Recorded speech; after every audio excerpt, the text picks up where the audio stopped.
자, 한동훈 국민의힘 당대표 지금 나와 계신데요. 우선 당선 축하 말씀 드리겠습니다.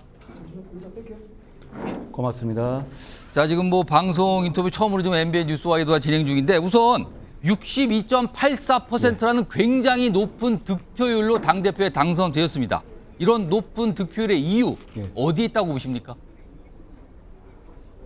저는 우리 당원 동지들과 민심이 변화를 정말 바라고 있다는 것을 느꼈습니다. 이기기 위해서 그리고 이 위기를 극복하기 위해서 변화라는 강한 명령을 내리신 거다 이렇게 생각합니다. 그리고 제가 그 명령을 잘 따르려고 합니다. 알겠습니다. 사실 당대표 경선 과정에서 우여곡절이 참 많았고요. 그리고 뭐 과열이라는 지적까지 받는 경쟁이었는데 가장 힘들었던 부분은 어떤 게 기억에 남습니까? 글쎄요, 보통 이제 이 선거가 예.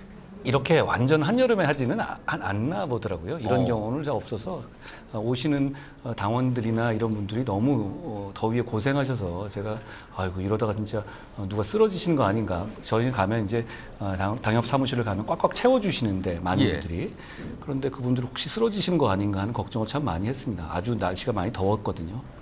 날씨가 가장 힘들다는 말인데 혹시요. 사실은 만나자고 제안했는데 뭐 안 만나 주신 분도 있고 일부러 핑계를 대고 딴 데 가신 분도 있는데 이런 거에 대해서는 좀 섭섭한 마음은 안 갖고 계십니까?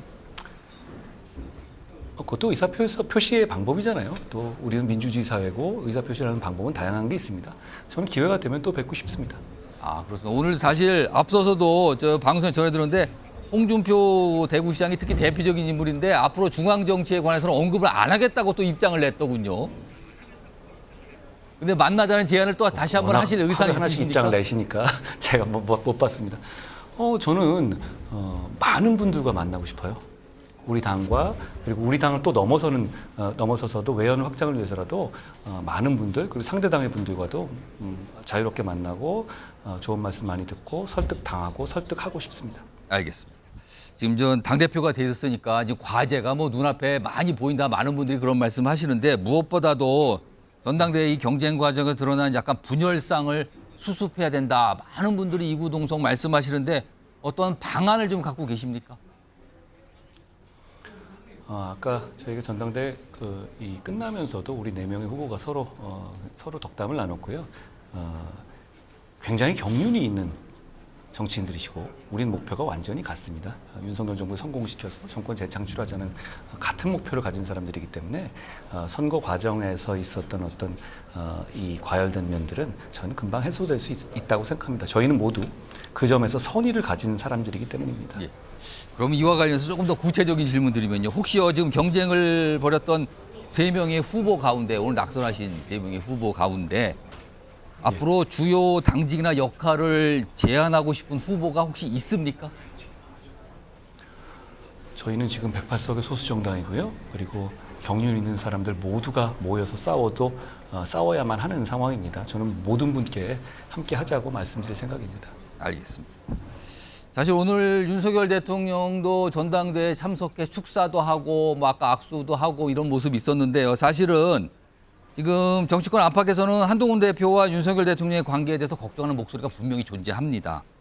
일각에서는 윤석열 대통령과의 관계가 돌이킬 수 없는 상황으로 간 거 아니냐라는 시각도 분명히 있는데 이에 대해서는 어떤 생각이십니까?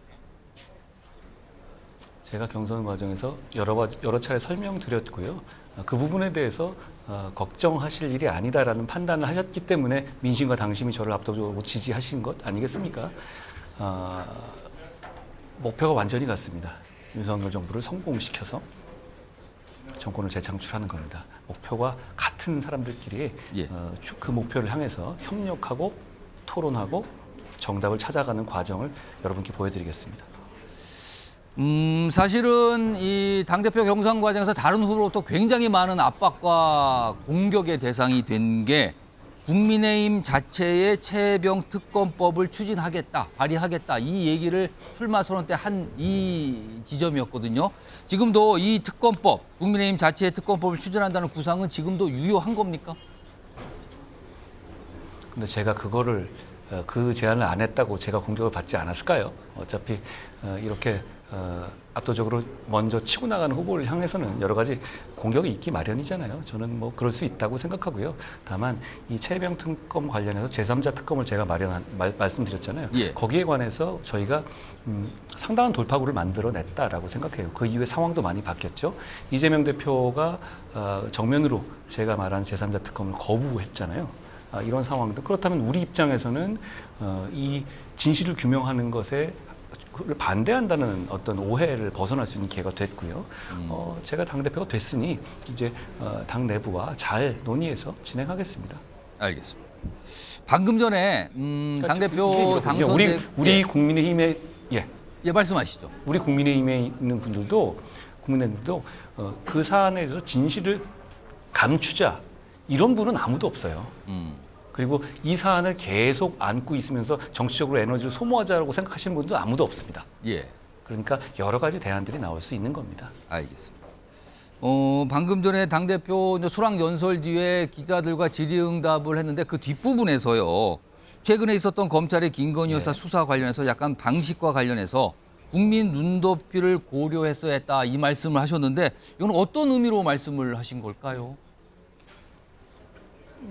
그 영부인에 대한 직접 조사가 결국 이루어졌기 때문에 수사가 이제 종결될 수 있는 전기가 새로 생긴 것이죠. 검찰이 공정하고 신속하게 결론 내야 한다라고 생각합니다. 다만 이제 이 제3 장소에서 조사하고 하는 과정들이나 이런 것에 대해서 국민들께서 조금 부족했다라고 생각하실 수 있을 것 같아요. 그런 여론도 있는 것 같고 그런 점까지 고려해서 검찰이 수사 방식을 정할 때 국민의 눈높이를 조금 더 고려했었어야 하지 않나 하는 생각을 제가 합니다. 그렇다면 지금 이 말씀은 이원석 검찰총장의 최근 입장과 같은 맥락이라고 이해해도 되는 걸까요? 그거는 그렇게 이해하시기는 안 맞고요. 저는 검찰은 검찰 내부에서 어떤 일이 있는지는 검찰의 문제고요. 검찰이 수사 방식을 정할 때 조금 더 국민의 눈높이를 더 고려해야 한다라는 말씀을 드린 겁니다. 지금 사실은 야당 쪽에서는요. 지금 한동훈 당대표가 되는 거를 뭐 기다렸다는 듯이 지금 최근에 나온 얘기가 이른바 곧 국회 법사위에 한동훈 특검법을 상정하겠다 이런 얘기까지 나오고 있거든요. 이거에 대해서는 좀 어떻게 판단하십니까? 이 상대 당의 전당대회가 끝나자마자 그 집권당의 당의 대표를 인적으로 겨냥해서 예. 그런 안을 낸다? 그건 협치를 포기하는 것 아닙니까? 그리고 그런 억지 협박이 통할 거라고 생각하는지 저는 묻고 싶어요. 왜냐하면 그런 억지 협박으로 지금 우리의 새 출발, 변화를 향한 어떤 열망, 미래를 향한 발걸음을 저는 방해하지 못할 거라고 생각합니다. 왜냐하면 그 특검 내용 뭔지 아세요? 특검이라는 게 어떤 의혹이 있고 국민적으로 정상적인 시스템으로 풀기 어려운 의혹이 있을 때 이 동원되는 특단의 수단이잖아요. 예. 그냥 저를 공격하고 싶다는 거 말고 그 특검에 대해서 아시는 것 있으세요? 왜냐하면 사안들이 문재인 정부 당시에 공수처가 무혐의 냈던 사안이고 사정 변경도 없습니다. 그리고 경찰에서 무혐의 냈고 또 수사 민간인으로만 이 구성된 외부 민간인으로만 구성된 수사심의위원회에서도 또 무혐의를 냈던 사안이고요. 그렇죠? 그 다음에 검수안박을 보완하기 위해서 제가 검수안박 시행령을 만들었잖아요. 그래서 마약, 무고 같은 수사를 할 수 있게 했죠. 그게 수사 대상이라는 거예요. 그게 왜 수사 대상이죠?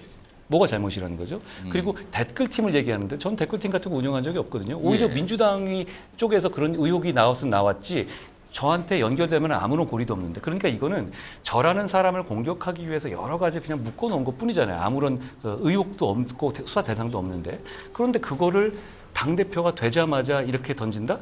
그게 일종의 협박 내지는 억지를 부리는 건데요. 그거 저는 협박으로 느껴지지도 않습니다. 국민들이 보시고 판단하실 겁니다. 알겠습니다. 오늘 말씀 여기까지 뭐 할당된 시간 때문에 여기서 좀 마쳐야 되고요. 고맙습니다. 다음번 기회가 있으면 다시 한번 모이도록 하겠습니다. 지금까지 국민의힘 한동훈 신임 고맙습니다. 당대표였습니다. 고맙습니다. 고맙습니다.